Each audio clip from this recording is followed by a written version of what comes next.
یہ مذہب ہے، یہ مذہب ہے جہاں سب کو ایک کر کے دل جوڑے جا رہے ہیں، جہاں سب کو ایک کر کے دل جوڑے جا رہے ہیں، دل توڑے نہیں جا رہے ہیں، فرق نہیں ہو رہا ہے غربت و دولت کی بنیاد پر یا رنگ کی بنیاد پر یا نسل کی بنیاد پر یا قبیلے کی بنیاد پر، کوئی فرق نہیں ہے۔ شاہی درباروں میں حیثیت کے مطابق کرسیاں ہیں، تخت طاؤس و بادشاہ سلامت کے لیے ہے، اس پر کون قدم رکھ سکتا ہے؟ اب اس کے بعد یہ بڑے منصبدار ہیں، یہ ان سے چھوٹے ہیں، یہ ان سے چھوٹے ہیں، یہ ان سے چھوٹے ہیں، یہ گریڈ یہاں تک وہ ہے جن کے لیے دربار میں کرسی ہے، اس کے بعد کھڑے رہیں گے لوگ۔ شاہی درباروں میں انسانی رسوائی کی تصویریں ہیں، مسجد میں انسانی عزت کا مرقع ہے۔ یہ مذہب ہے، یہ مذہب ہے جو انسان کی عزت بڑھا رہا ہے، وہ حکومت ہے جو انسان کی عزت گھٹا رہی ہے۔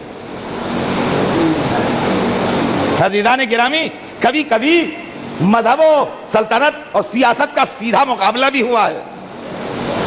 تاریخ کا ایک واقعہ آپ کو سنا دوں۔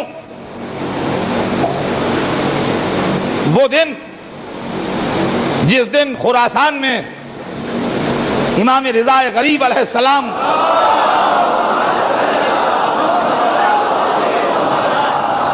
کا جشن ولیعہدی تھا، تو رات کو بادشاہ کی طرف سے دعوت تھی، رات کو بادشاہ کی طرف سے دعوت تھی، رائل ڈنر۔ بادشاہ وقت نے امام کے آنر میں ڈنر دیا تھا، اور یہ سمجھ لیجئے کہ مامون رشید اور ہارون رشید یہ وہ دو بادشاہ تھے بنی عباس کی ہسٹری میں جن کا پیریڈ ملکی اعتبار سے بنی عباس کا گولڈن پیریڈ کہلاتا ہے۔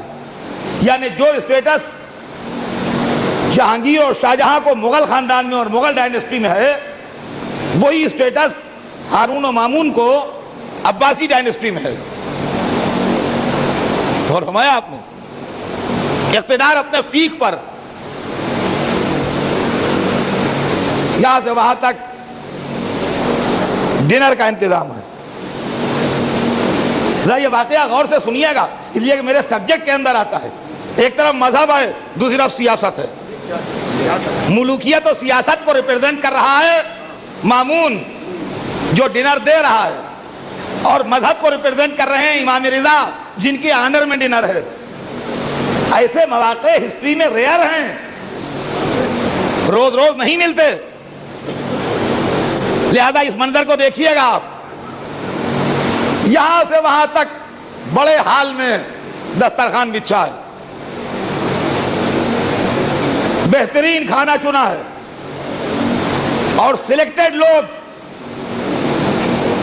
بہت ہی اونچے گریڈ کے آفیسرز، بہت ہی بڑے آرمی کے لوگ، جنرل رینک کے مثلا جو بھی اس زمانے میں رہا ہو، رائل فیملی کے بڑے بڑے لوگ، چھوٹی پر کے یہی ہے، اس میں عام آدمی کا گزر ہی وہاں کہاں۔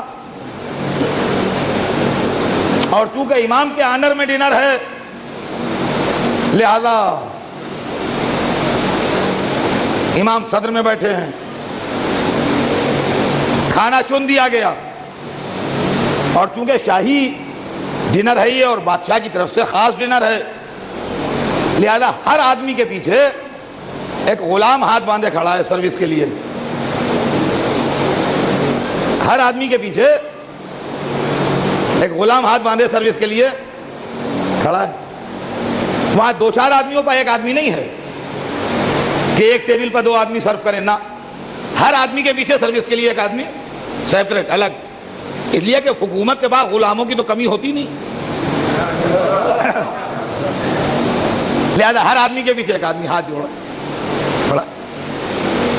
دسترخوان چنا ہوا ہے، کھانا چنا ہوا ہے، امام تشریف رکھتے ہیں، ہر ایک کی نظر دست مبارک امام پر ہے کہ حضرت ہاتھ بڑھائیں کھانے کی طرف تو اور لوگ بھی شروع کریں. جب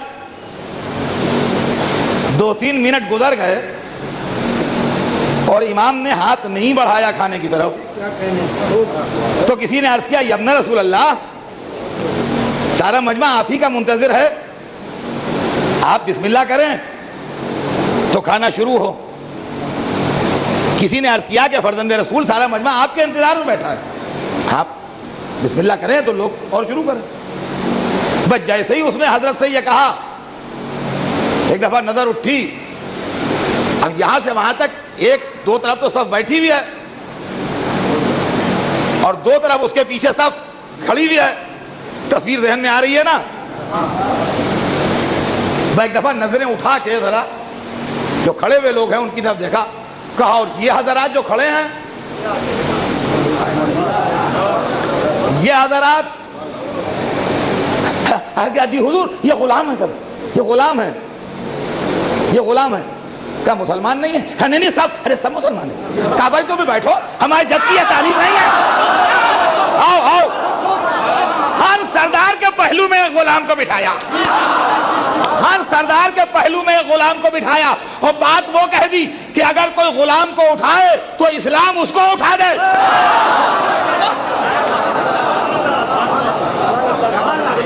دیکھا آپ نے ملوکیت و مذہب کیا ہے، سیاست و مذہب کا فرق دیکھا آپ نے. ہر سردار کے پہلو میں، ہر آرمی آفیسر کے پہلو میں، ہر بہت بڑے بزنس مین کے پہلو میں، جو بھی اس کیٹیگری میں آتے تھے لوگ، ایک ہے غلام ہر ایک کے پہلو میں ڈٹا ہوا ہے. کہنے کہ بھائی ہماری جد کی یہ تعلیم نہیں ہے کہ آقا الگ کھائے غلام الگ کھائے. اب اگر کوئی غلام کو اٹھائے تو اسلام اس کو اٹھا دے. اب جناب وہاں کھانا کھایا گیا. اب مجھے یہ نہیں معلوم کہ ان سرداروں نے کھانا کھایا کہ کھانے نے انہیں کھایا.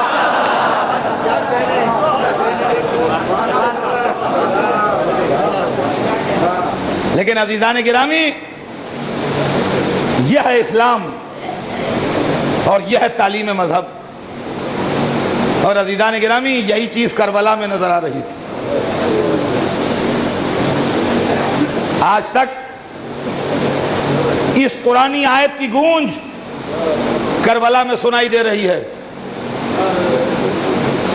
الحمدللہ کہ وہ ظالم ڈکٹیٹر فنا ہوا جس نے حسین کے عزاداروں اور ماتمداروں کے لیے پابندیاں سخت کی تھیں. اور آج آپ کربلا جائیے اور زیارت کو جائیے تو وہاں جو گنج شہیداں ہے، جو لوگ زیارت کربلا معلّہ کر چکے ہیں وہ واقف، جو نہیں گئے ہیں مولا انہیں بلائیں. اگر آپ حرم مبارک میں داخل ہوں گے تو آپ کو رواق میں جو غلام گردش کہلاتی ہے، رواق کہتے ہیں اسے وہاں کی زبان میں، وہاں آپ کو ایک زری ملے گی. یہ حبیب ابن مظاہر کی زری ہے. امام کی مصلحت امام ہی جانتا ہے. میں نہیں کہہ سکتا کہ چوتھے امام نے حبیب ابن مظاہر کی قبر الگ کیوں بنائی، لیکن اتنا سب جانتے ہیں جو کربلا جا چکے ہیں کہ حضرت حبیب ابن مظاہر کی قبر جو ہے وہ الگ بنی ہے. اور جب آپ حرم میں جانے لگیے مین گیٹ سے تو ایسا لگتا ہے جیسے کسی بادشاہ کے دروازے پر دربان بیٹھا ہے. رواق میں قبر حبیب ابن مظاہر اس طرح ہے جیسے کسی بادشاہ کے دروازے پر دربان بیٹھا ہے. ہو سکتا ہے حبیب کو اس کا صلہ دیا ہو جو نماز ظہر کے وقت گستاخی ہوئی تھی اور حبیب نے تلوار کھینچ لی تھی. اور اس کے بعد جب آپ حرم میں داخل ہوں گے تو جو لوگ زیارت کو جا چکے ہیں وہ جانتے ہیں کہ جو مولا علی کی زری ہے جیسے نجف میں، حضرت عباس علیہ السلام کی زری ہے کربلا میں،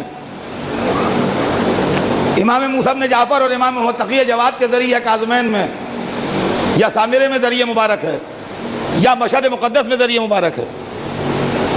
ان سب ذریعوں کی شکل ایک سی ہے. لیکن زری حسین کی شکل ذرا مختلف ہے. جو ظاہر جا چکے ہیں وہ جانتے ہیں زری حسین کی شکل مختلف ہے. زری ایسے بنتی ہے تھوڑی لمبی اور اس طریقے سے, لیکن حسین کی زری کے پائیں پا ایک چھوٹی زری اور اس سے ملی بھی بنی ہے. یہ جانتے ہیں آپ کیا ہے؟ یہ حسین کے پائتی حسین کا 18 برس والا جوان بیٹا سو رہا ہے.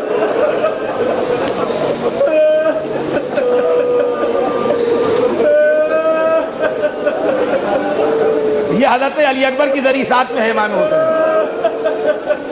جس کے منہ پر منہ رکھ کے بوڑھا باپ کہہ رہا تھا یا بنیا علی الدنیا بعدک لفا, ہے میرے لال تیرے بعد زندگانی ہے دنیا بخار.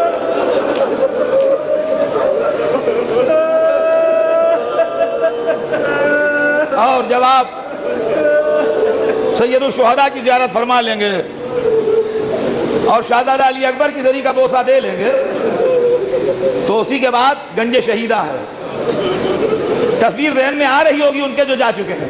گنج شہیدہ ہے.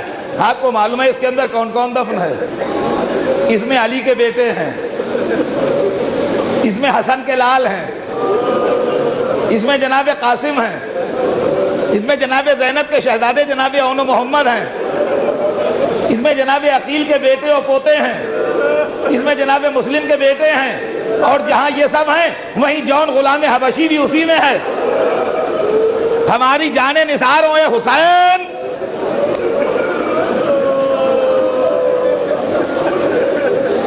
عزیزان گرامی, جون حبشی تھے, حضرت ابوذر کے غلام تھے. حضرت ابوذر خود اس گھر کی غلامی میں تھے, لہذا ابوذر کے بعد ان کے غلام اسی در سے وابستہ رہے. شب عاشور حسین نے کہا جون چلے جاؤ, تو ہمارے گھر آرام کرنے آئے تھے. کہا مولا جس گھر میں زندگی بھر آرام کیا, کیا مصیبت کے وقت وہاں چھوڑ کے چلا جاؤں. اور جون کی آواز ان آوازوں میں بھی ہے. جب امام نے چراغ گل کر دیا تھا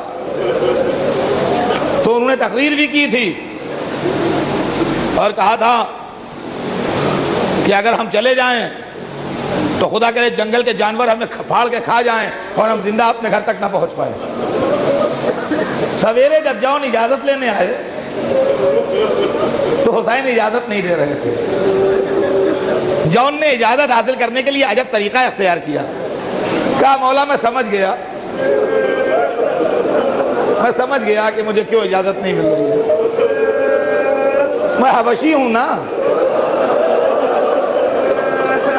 ارے حسین تڑپ گئے, گلے سے لگایا جاؤ جاؤ خدا حافظ. چوتھے امام فرماتے ہیں جب میں دفن کرنے آیا تو جسم جون کا نور سے چمک رہا تھا, خوشبو مہک رہی تھی.